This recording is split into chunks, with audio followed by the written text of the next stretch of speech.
I have done all that I can to build a strong and stable realm, to continue the legacy of my father and grandfather. Now, it is time for our people to heal, to build, to love, and for me, it is time to rest.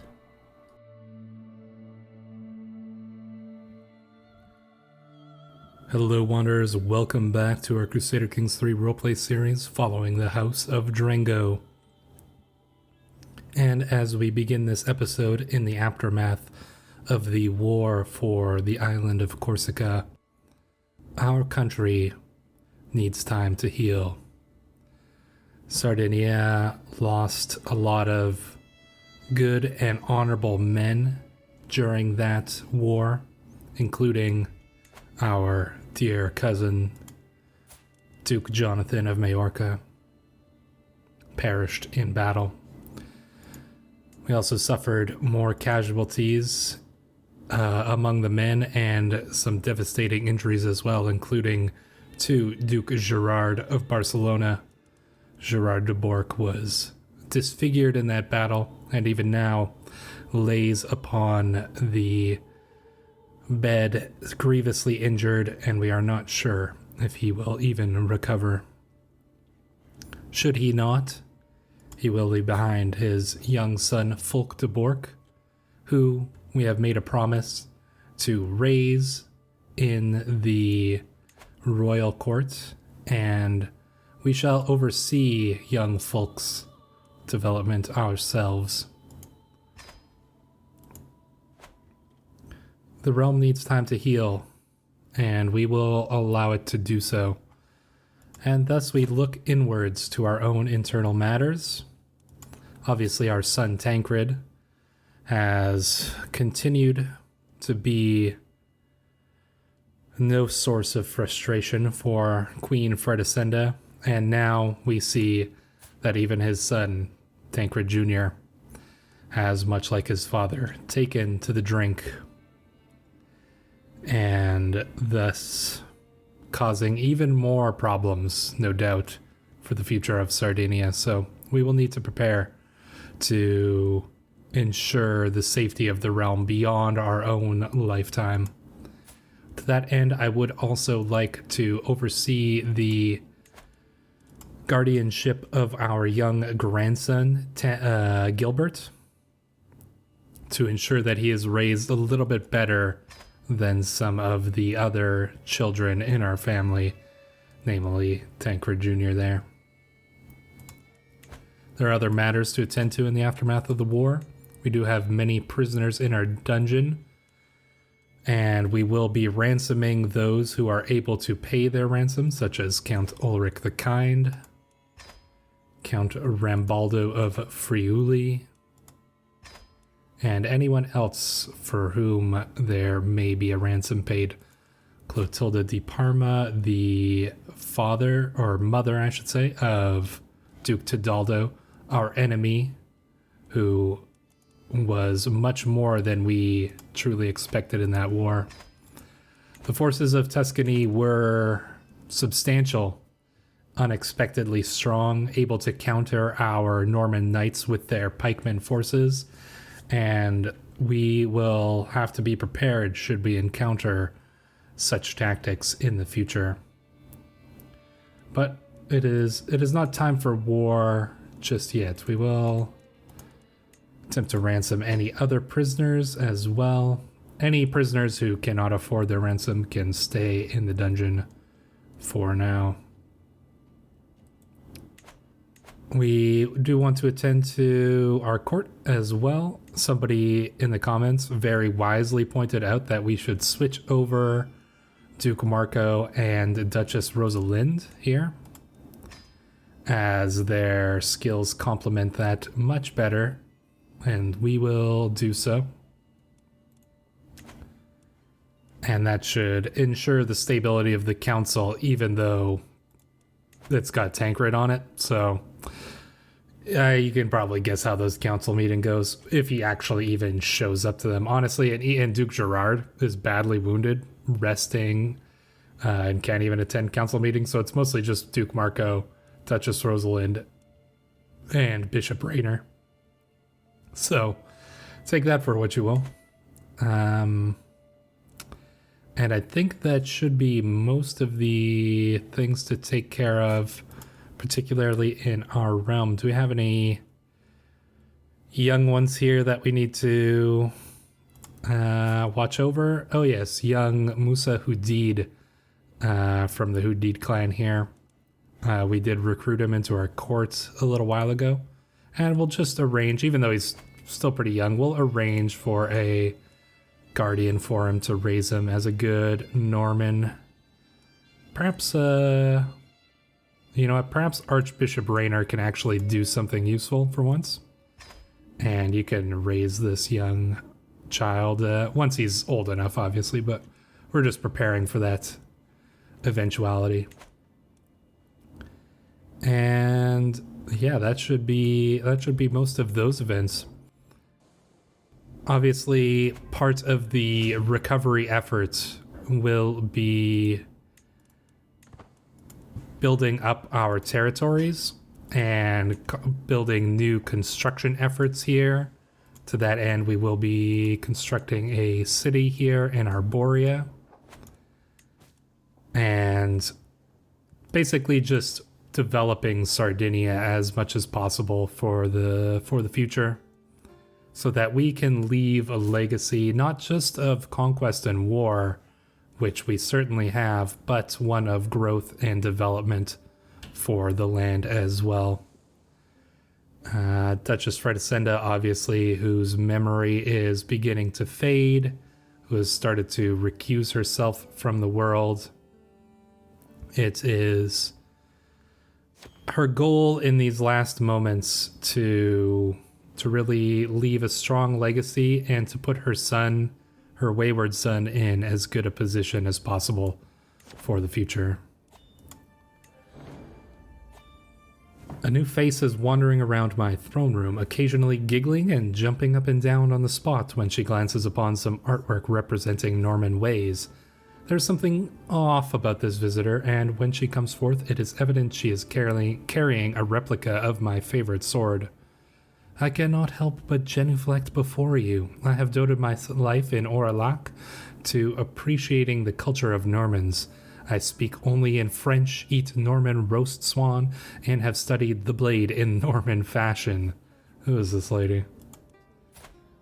Okay. I mean, studying the blade or studying the tankard? My family have been banned from our home, claiming my family have banned me from our home, claiming if I cannot do anything but obsessed over the kingdom of Sardinia, I should live there instead. That is flattering, if somewhat violating. Yeah, we won't just like kick her out, but I think it's a little bit creepy, but not creepy. She's just enthusiastic, but I don't think we really have any interest in encouraging her efforts there. So we will speed up time a little bit here as we kind of build up funds to continue our expansion efforts and basically just oversee our realm as well as we can.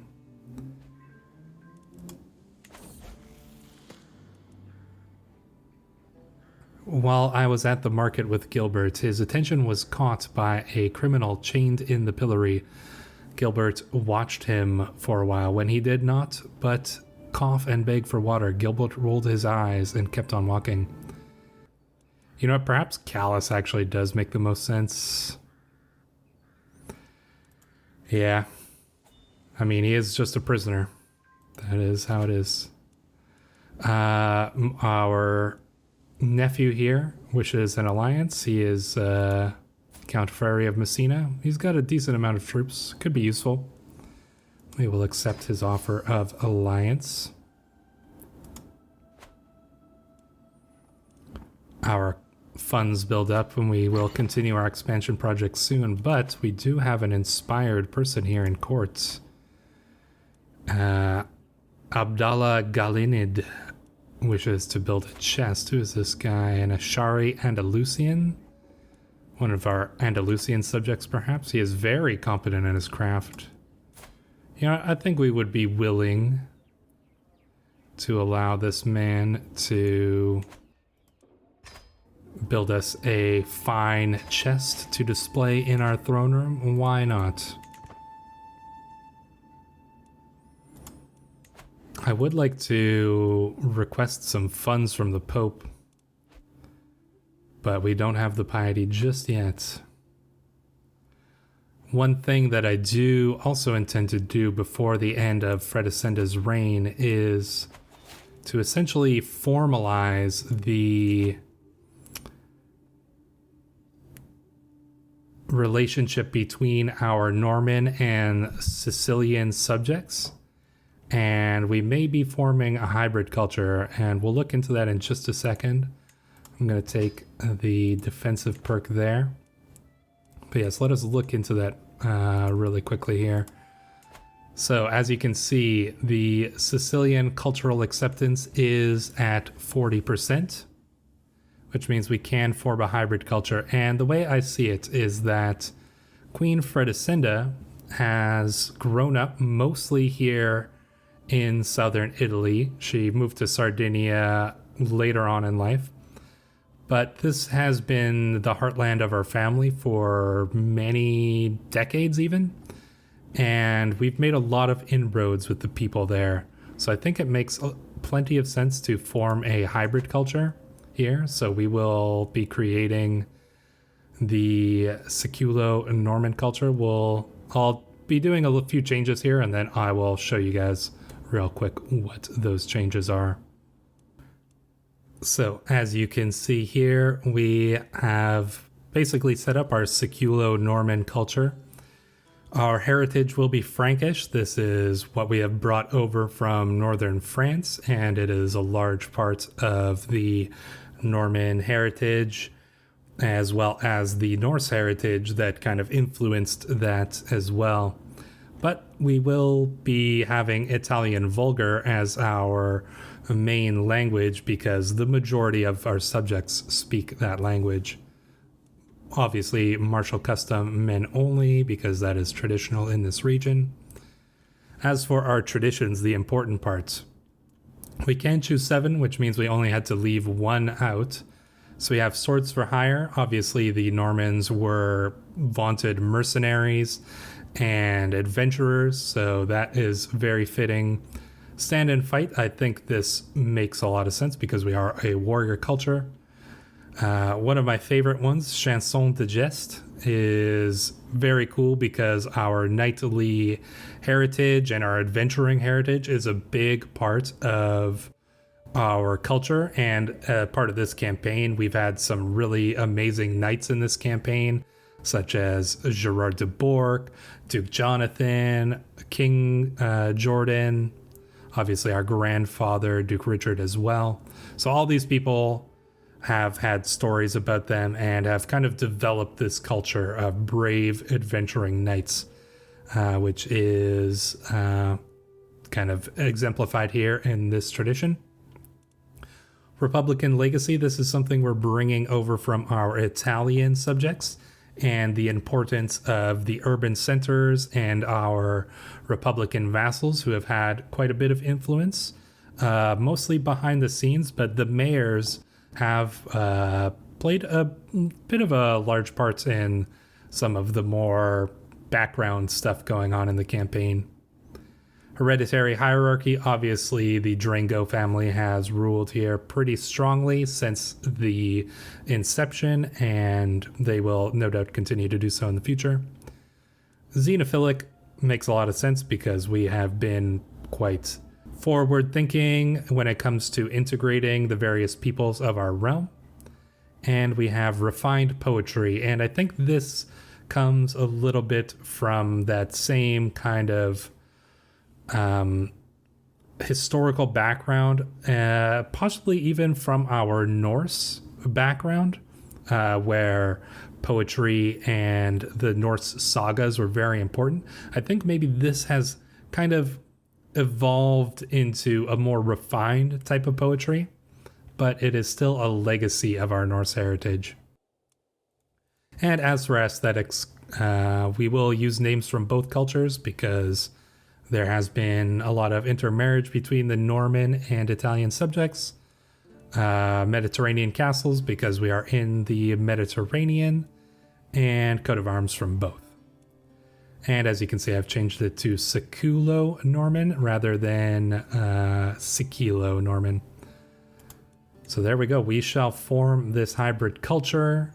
We will get burrs, household soldiers, chronicle writing, and bailiffs. So that should be pretty good. And we don't need to go through all of this, but as it says, our people have begun to view themselves as a new and distinct culture. So that is pretty awesome. And as you can see, yeah, basically all of our lands here in Italy proper have begun to consider themselves Seculo-Norman. So that's pretty cool to see. Perhaps we will eventually form a hybrid culture again with Sardinian. It's actually at 28%. So we might indeed form a second culture here if the situation calls for it, but we shall see later in the future if that will be the case. My knight Abdallah insists that the funds I have supplied him with are not enough to create an artifact worthy of my stature. With just a bit more gold, I could create something truly magnificent. You know what? We do have the money, so why not spend it? As we are now the cultural head of the Seculo-Norman culture, we can choose to focus on an innovation.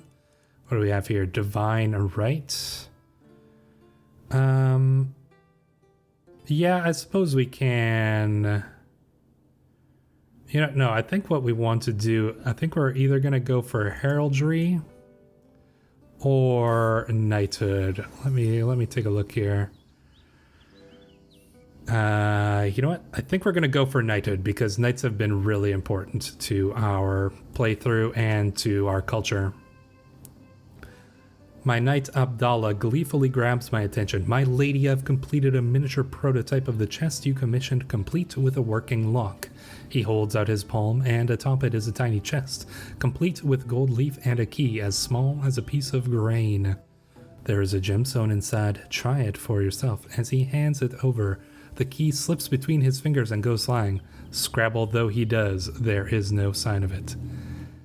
End this farce, break the chest and return my stone.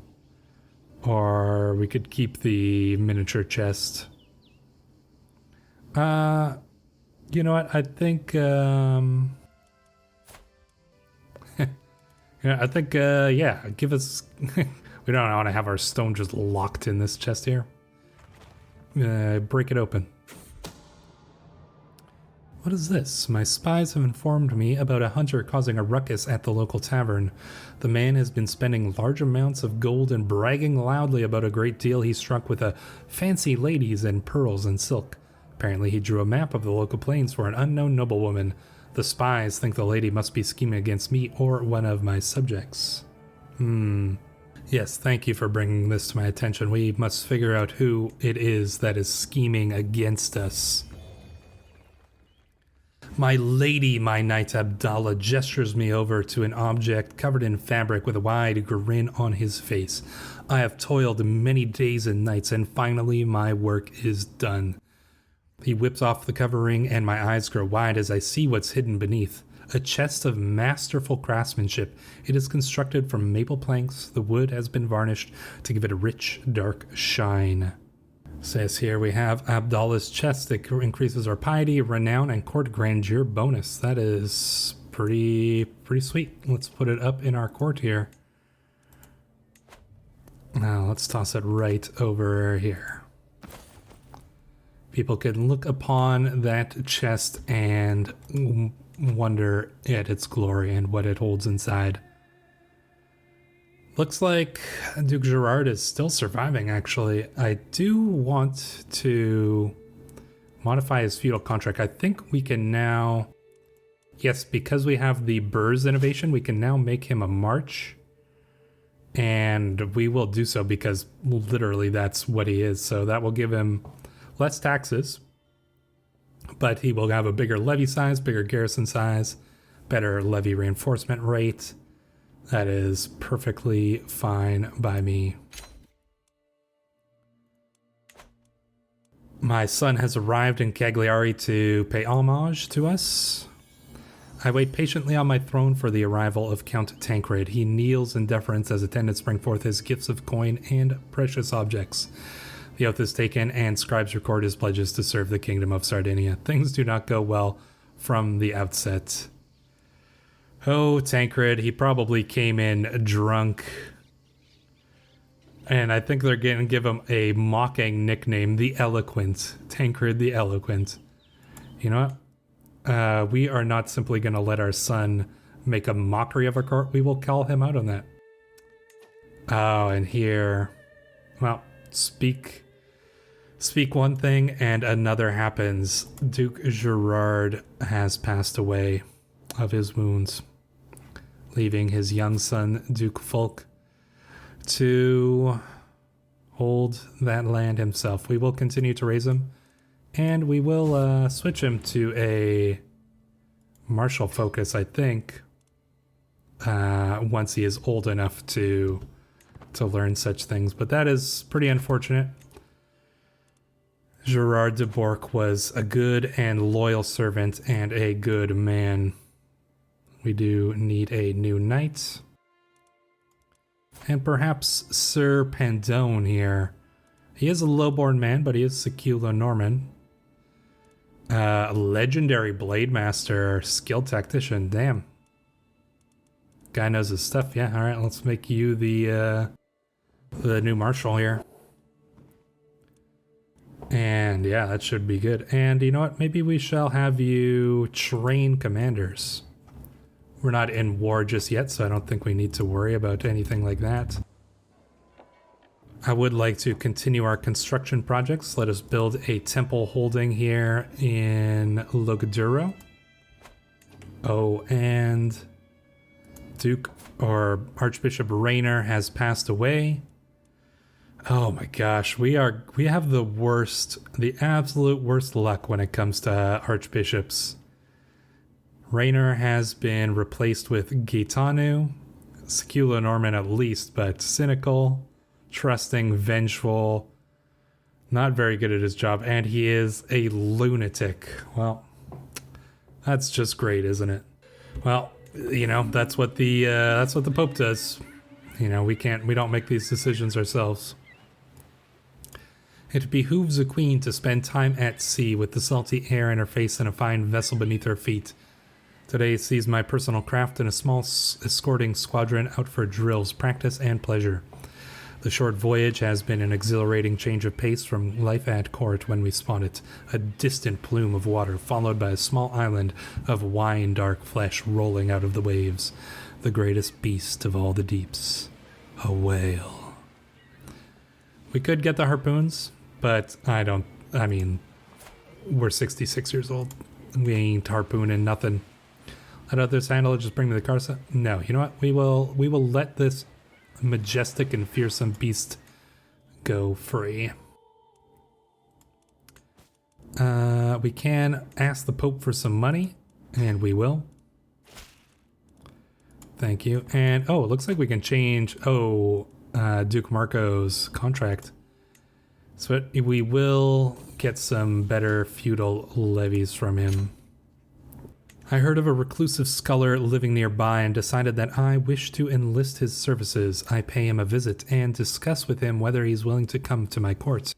However, when I bring up the topic, he balks at the idea. He shakes his head and tells me, "What? There's a city out there? Farmland? Castles and forts? Rivers? You don't say. What good is it, eh? Dirt, horses, idiots? Be my guest." I try to convince him otherwise and use all the rhetorical tricks and tactics of persuasion I can think of, but he won't budge. He does not really like spending time with others.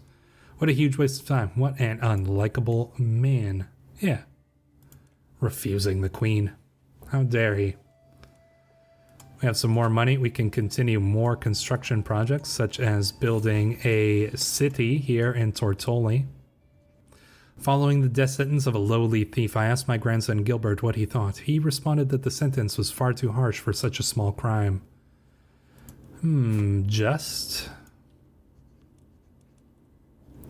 You know, I think that shows a lot of wisdom for a young man. Just indeed.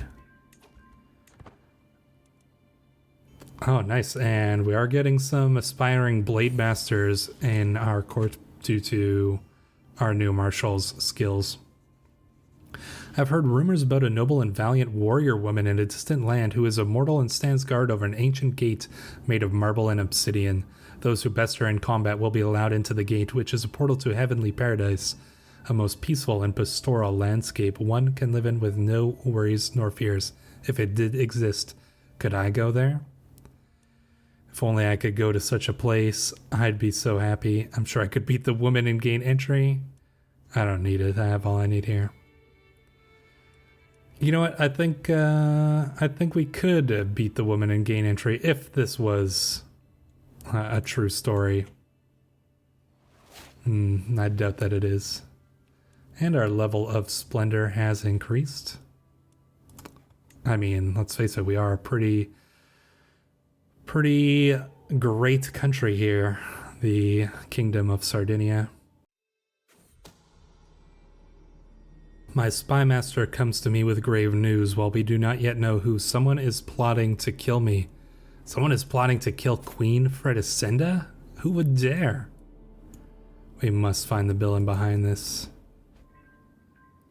Let us see if we can find out more. Can we have our courts? Finding secrets, support schemes. No, I suppose disrupt scheme is probably the best option for that. Yes, we are a little bit concerned, obviously. Oh, it looks like something interesting has happened here. France has split in two into the Kingdom of France and the Kingdom of Burgundy here. Oh, the Capets. House Capet. That is an interesting twist on history there. The Carlings rule France once again, and the Capets have been relegated to southern France. So we actually have three kingdoms of France: Aquitaine, France, and Burgundy. That's actually pretty cool. You don't see that too often, actually. I'm very curious how that is all going to play out in the future now. I mean, they're all still pretty powerful kingdoms here, but yeah, that should lead to some interesting things in that part of the world. The bustling of an inn, a fine cider, a calm evening after a long day of training. My tankard is knocked out of my hand by a mercenary reeling from a blow, and all hope of relaxation drains away, and along with my cider. Please, my lady, the innkeeper begs. Tancred's thugs have been drinking me dry without paying for days, and their fighting is scaring the staff and guests. What? Who is this guy? Captain Tancred of Normans of Drengot? Is this like a mercenary company that my son founded or something? The Normans of Drengot. Huh. Oh, that's kind of interesting. I'm guessing that my son like made this mercenary group to like fulfill his own need for glory. We'll pay for your drinks if you leave at once. I'm not paying 265 coins for mercenary soldiers. Get rid of these bandits. My god, what do they expect of me here? Boom. A loud noise is heard outside, and on instinct, I rush to the window, curious. I look outside and see nothing out of the ordinary. Odd. Is my imagination playing tricks on me? That was strange. I don't know what to think of that. Well, I know what I think of that. But very, very suspicious stuff going on here. I feel like we may have dodged a more than figurative bullet there. We have some more money. We can continue our projects here. Can we construct another holding? No, we can only do one at a time there. My Marshal Pandone has been showing off a promising new recruit. He may not be as noble of stock as you, my liege, but on my name, I swear that Orlando is somebody you want on your side. Sardinian man. He's spindly. Well, I mean, he's not terrible. He might, well, get this drag out of my castle. We could use the knights. He's not terrible, so yeah, we'll let him do his best here. Peering through the dusty murk of the armory, my gaze travels over multiple different weapons of war, a pair of battered leather greaves, a recently sharpened sword, a spear with worn haft, and a rusty farming tool. I pick up the farming implement. Perhaps it has been lumped in unknowingly with the weapons. I heft the tool, examining its curiously carved sickle-like blade as I give it an experimental swing at a nearby hauberk. The blade pierces the mail, scattering a few iron rings across the floor. Interesting. I wonder if this could be repurposed. You know, I think we're, at this point, we're just kind of like old, wandering around, you know, we're just like, things are distracting us. Sure, why don't we see if this can be repurposed? We take the blade out into midday sun, expecting it more closely. The kink of the blade's head gives the implement a wicked curve to it. It could be repurposed as a weapon of war. Perhaps we shall turn it into a dagger. Maybe we can gift it to our son. Well, unfortunately not, because we broke it. Ah, well. And we have had another mental break. Obviously, we're not going to the brothel. It doesn't really make a lot of sense for our character. Think only in solitude may we find peace. Looks like we might have the money to build up that new holding here in Salerno. Let's build a new castle. So these construction projects are becoming quite expansive, really. We have made pretty good friends with Duchess Rosalind here, so that's pretty good. Ooh, okay, what's this about? A local townsman is accused of abominable crimes. Known for his insatiable lust, he frequents houses of ill repute and tries to seduce any women, from innocent virgins to old widows. They would have been fine if improper, but his true crimes, if they are to be believed, are worse. He went to graveyards to fornicate with ghosts, or so his accusers have claimed. They argue that despite his vices, there's no sound evidence of this. Well, I think we should probably imprison this man, because that is indeed a heinous crime, and throw away the key, I say. Throw away the key. My ward Gilbert has changed his focus of study. He is pursuing knowledge in the art of scholarship. Oh, that's, I suppose, fine. Gilbert is now studying scholarship. You know what? Perhaps we can find him a new guardian who's a little bit better at scholarship than we are. Perhaps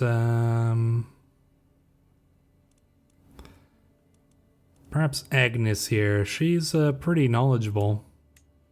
She might be able to teach him a thing or two about scholarship.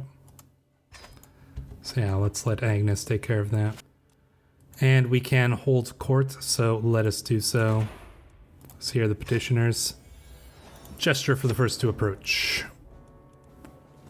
My lady... court physician Agnes was caught red-handed, hauling the dead away. We've seen this before, and I dare say that I think these rumors may be exaggerated. We will simply tell Agnes that she must quit what she's doing and be a little bit more wise about how she approaches her studies. Kinlachen and his wife approach cautiously, wary of the assembled court. My lady, I'm sure someone is trying to harm my wife. I have no evidence, but I suspect Duchess Rosalind, given her reputation for villainy, comes for Aubre's throat. I beg you, imprison Rosalind and put a stop to this madness. Yeah, I don't think we will just believe these questions out of hand. Duchess Rosalind has served us pretty well so far. Lastly, my vassal, Mayor Komita, approaches me laughing, like he often does. My lady, I have a brilliant idea. How about we host a fair, or perhaps even a festival, for the common folk to expose them to one of the different cultures in our beautiful kingdom? It'll cost money, but it will foster a more positive relationship. Yeah, you know what? We could host a fair here for the to increase the cultural acceptance between the Sardinians and the Normans. Puts us a little bit into the red, but I think we can make that money back quite quickly. So we shall host a grand fair for our people. Ah, see? We were right not to believe that it was Duchess Rosalind. However, it turns out that it is Agnes who is plotting against Aubrey. Well, get your act together. Another court event. A healthy rivalry between meddlesome fighters is to be expected, but the growing discord between Kinlachen and Abdallah souring mood at court. Kinlachen is widely regarded to be more skilled, but Abdallah clearly takes issues with the assertion. Kinlachen, only one of us can claim to be the Queen's most skilled knight. Meet me outside and we will settle this question. We'll allow them to fight, but we will not have it to the death. They can fight with training swords. We won't have our knights killing each other over minor matters.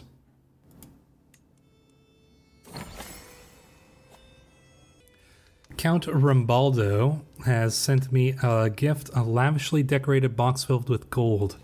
As I run my hands through the coins, I feel as if the room starts spinning around me and my breath goes short.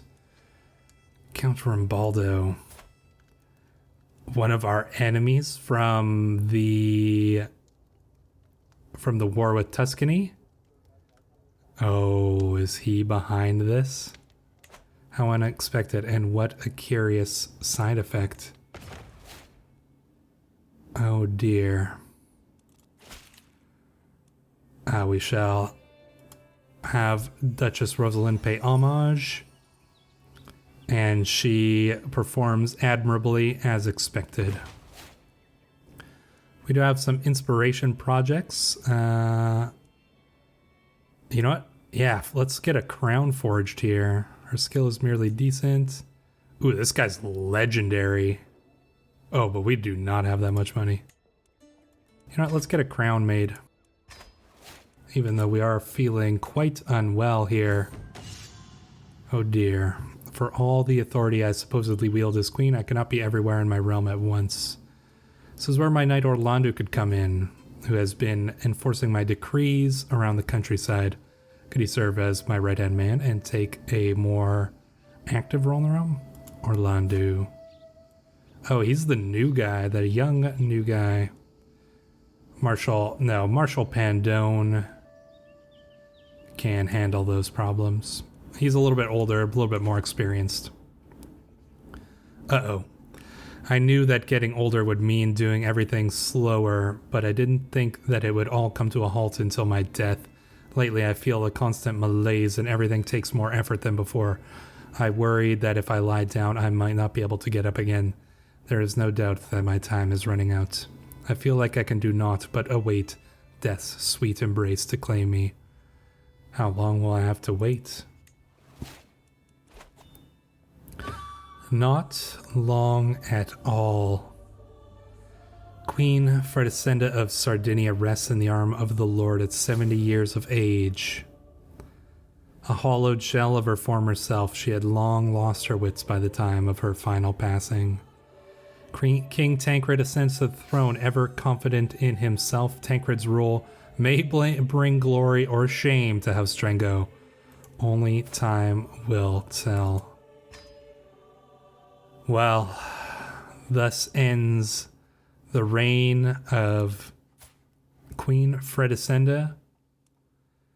She was an honor to her name, to her legacy, to her father and grandfather, expanding Sardinia into Corsica, Majorca, even into Iberia, fighting off the Muslim aggressors here in this land, defending Italy, and in the end of her years, going on expansive projects to develop these lands.